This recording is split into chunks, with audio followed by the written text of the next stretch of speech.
প্রিয় স্নেহের ছাত্রছাত্রীরা, তোমরা যারা ফিলোসফি জেনারেল পেপারে সাপ্লিমেন্টারি এক্সাম দেবে ফোর্থ সেমিস্টারে, তাদের জন্য আজকের এই ভিডিওটি অত্যন্ত গুরুত্বপূর্ণ। তোমরা অনেকে রিকোয়েস্ট করেছিলে যে স্যার আমাদের এই যে ফিলোসফি যে জেনারেল পেপার রয়েছে, ফিলোসফি অফ মাইন্ড, এই পেপার থেকে আমাদের একটু গুরুত্বপূর্ণ প্রশ্নগুলো বলে দিন, যেগুলো পড়লে আমরা মোটামুটি সাপ্লিমেন্টারি এক্সামটি ক্লিয়ার করতে পারবো। তো আজকে আমি তোমাদের গুরুত্বপূর্ণ 5 নম্বরের এবং 15 নম্বরের প্রশ্নগুলো নিয়ে আলোচনা করব। তো ভিডিওটি প্রথম থেকে শেষ পর্যন্ত মনোযোগ সহকারে শুনবে। এবং তোমাদের যদি স্টাডি মেটেরিয়াল সংগ্রহ করার ইচ্ছা থাকে তাহলে 7278981430 এই নাম্বারে যোগাযোগ করে তোমরা স্টাডি মেটেরিয়াল সংগ্রহ করে নিতে পারো। তো ফিলোসফি অফ মাইন্ড এই পেপার থেকে আমাদের 5 নম্বরে কী কী গুরুত্বপূর্ণ প্রশ্ন রয়েছে দেখে নেব। ভ্রম প্রত্যক্ষ ও অমূল প্রত্যক্ষের মধ্যে পার্থক্য দেখাও। সংবেদন ও প্রত্যক্ষের মধ্যে পার্থক্য নির্দেশ করো। স্বাভাবিক এবং সাপেক্ষ প্রতিবর্ত ক্রিয়া উদাহরণসহ ব্যাখ্যা করো। সংবেদনের ধর্মগুলি কী কী সংক্ষেপে আলোচনা করো। বুদ্ধি ও জ্ঞানের পার্থক্য উল্লেখ করো, অত্যন্ত গুরুত্বপূর্ণ। প্রত্যক্ষের বিভিন্ন স্তরগুলি আলোচনা করো। এই যে পরপর যে প্রশ্নগুলো বললাম 6টি প্রশ্ন, এই 6টি প্রশ্ন খুব ভালো করে পড়বে।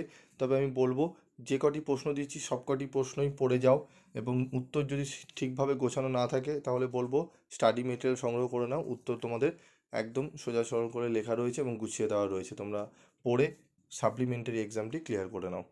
তারপর রয়েছে দেখো, বিস্মৃতির যে কোনো দুটি মূল কারণ ব্যাখ্যা করো। মন ও চেতনা কি সমব্যাপক, আলোচনা করো। বিশুদ্ধ সংবেদন কি সম্ভব, ব্যাখ্যা করো। থর্নডাইকের শিখন সংক্রান্ত মূল 3টি সূত্র আলোচনা করো। টোটাল এখানে 10টি প্রশ্ন পরপর আমি বললাম, এই 10টি প্রশ্ন ভালো করে পড়বে। আশা করি এই 10টি প্রশ্ন পড়লেই তোমরা 5 নম্বরের অনেকগুলি প্রশ্নই অ্যাটেন্ড করে আসতে পারবে। তবুও যদি পারো আরও 2টি এক্সট্রা প্রশ্ন দিয়ে রাখছি, তোমরা যদি পারো পড়ে নেবে। কি প্রশ্ন?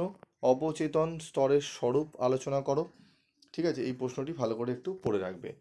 তো এই প্রশ্নগুলো ভালো করে করো, আশা করি তোমরা এই 11টি প্রশ্ন পড়ে রাখলে তোমরা অনেকটাই উপকৃত হবে ফিলোসফি এই পেপারটিতে। ঠিক আছে, এরপর দেখো আমাদের রয়েছে 15 নম্বরের প্রশ্ন। চলো 15 নম্বরের প্রশ্ন আমি মাত্র তোমাদের 4টি থেকে 5টি প্রশ্ন বলে দিচ্ছি। এই 4টি থেকে 5টি প্রশ্ন একটু ভালো করে নিও, আশা করি তোমরা অনেকটাই উপকৃত হবে। তো দেখো আমাদের গুরুত্বপূর্ণ 15 নম্বরের প্রশ্ন। প্রথম প্রশ্ন, স্মৃতি কাকে বলে?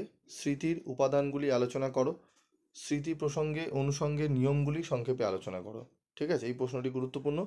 স্মৃতি কাকে বলে, স্মৃতির উপাদানগুলি আলোচনা করো, স্মৃতি প্রসঙ্গে অনুষঙ্গের নিয়মগুলি সংক্ষেপে আলোচনা করো। মনের নিজ্ঞান বা অচেতন স্তরের অস্তিত্বর সপক্ষে যুক্তি দাও। অবচেতন ও নিজ্ঞান স্তরের পার্থক্য লেখো। প্রশ্নটি গুরুত্বপূর্ণ। তারপর রয়েছে দেখো, বুদ্ধির সংজ্ঞা। বুদ্ধি সম্পর্কে বিনে সীমো অভিজ্ঞাটি আলোচনা করো, অত্যন্ত গুরুত্বপূর্ণ। তারপর রয়েছে বিস্মৃতি কাকে বলে? বিস্মৃতির কারণগুলি আলোচনা করো। এই প্রসঙ্গে বিস্মৃতির কোনো উপকারিতা আছে কি না ব্যাখ্যা করো। ঠিক আছে, এই 4টি প্রশ্ন তো খুবই গুরুত্বপূর্ণ, 4টি প্রশ্ন অত্যন্ত গুরুত্ব সহকারে পড়বে। এবং এর সাথে আরেকটি প্রশ্ন পড়বে, শিখন সংক্রান্ত প্যাভলভ এর তত্ত্বটি লেখো। এই তত্ত্বের গুরুত্ব বা শিক্ষাক্ষেত্রের গুরুত্ব কী আলোচনা করো। ঠিক আছে, এই টোটাল 5টি প্রশ্ন এখানে 15 নম্বরে দিলাম, এই 5টি প্রশ্ন পড়ো। তবে লাস্ট মিনিটের আমি একদম পরীক্ষার কিছুদিন আগে আরেকটি 15 নম্বরের প্রশ্ন আমি দেখছি, যদি অ্যাড করতে হয় ঠিক আছে, যদি করবো, নাহলে এই 5টি প্রশ্নই তোমরা পড়ে যাও। তো আজকের মতো ভিডিওটি শেষ করছি, দেখা হচ্ছে পরবর্তী ভিডিওতে। ভিডিওটি পেয়ে তোমরা কতটা উপকৃত হলে তোমরা অবশ্যই কমেন্ট করে লিখে জানাবে, এবং পিবি স্টাডি ক্লাস তোমরা কবে থেকে ফলো করছো সেটিও যদি পারো জানাতে পারো। আজকের মতো ভিডিওটি শেষ করলাম।